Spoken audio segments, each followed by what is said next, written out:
For excellent reasons, mainstream social historians have long been out of sympathy with such evocations of the magic of the past. They have rightly emphasized the modernity of so much of Georgian life. Eminent Georgians were not, after all, lovable paternalist eccentrics. Not all squires were bucolic Squire Westons, who loved a good dog and a good wench, and in that order. Many were profit-hungry capitalists. Labourers were not all forelock-touching and deferential, but as tenacious of their rights as any modern trade unionist. It is salutary to resist the urge to turn the Georgian century into prelapsarian olden times. Yet it would equally be a mistake to assimilate the 18th century by denying its differences. Rather, the 18th century marked a distinctive moment in the making of modern England. Its society was capitalist, materialist, market-oriented, its temper worldly, pragmatic, responsive to economic forces. Yet its political institutions and its distributions of wealth and power were unashamedly inegalitarian, hierarchical, hereditary, and privileged. Economic activity took place on a human scale, though often it did not bear a human face. Change generally occurred at a pace people could adapt to. Custom still enjoyed great authority, and deep-rooted localism, grounded on community loyalties, shaped what remained a face-to-face society. All this was possible because people were not breathing down each other's necks. For by our standards, England was, in 1700, and still, though less so, in 1800, empty.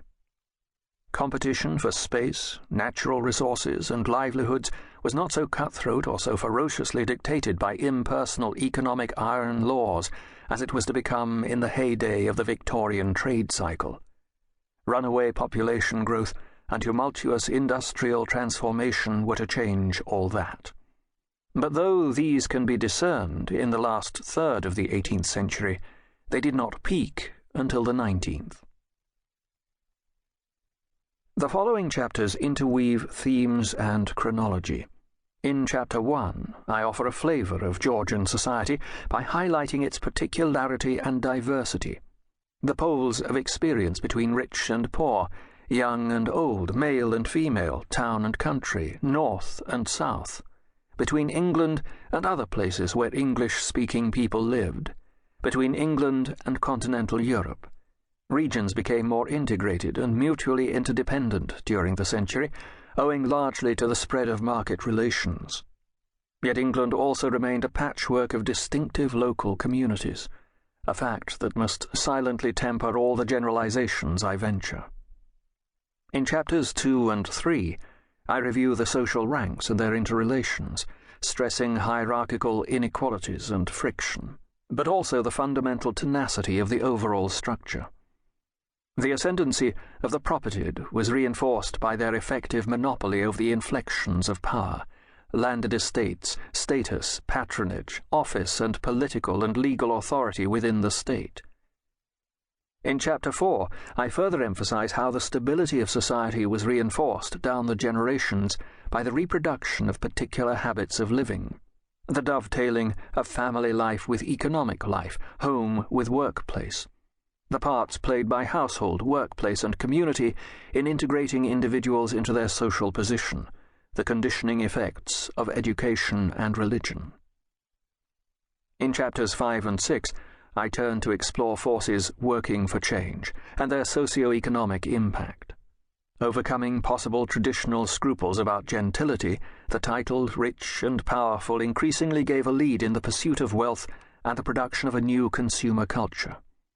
Acquisitiveness and opportunism found a new respectability. This, in turn, had certain socially accommodating and integrative consequences, helping to mold consensus among the affluent and the aspirant. Yet new wealth, with its poor relation new poverty, also proved a social solvent. Gaps were widening between successful capitalists and those they proletarianized, between patrician and plebeian cultures. These connected processes of cultural consensus and cultural atomization are further explored in Chapter 7, which examines the attempts of polite and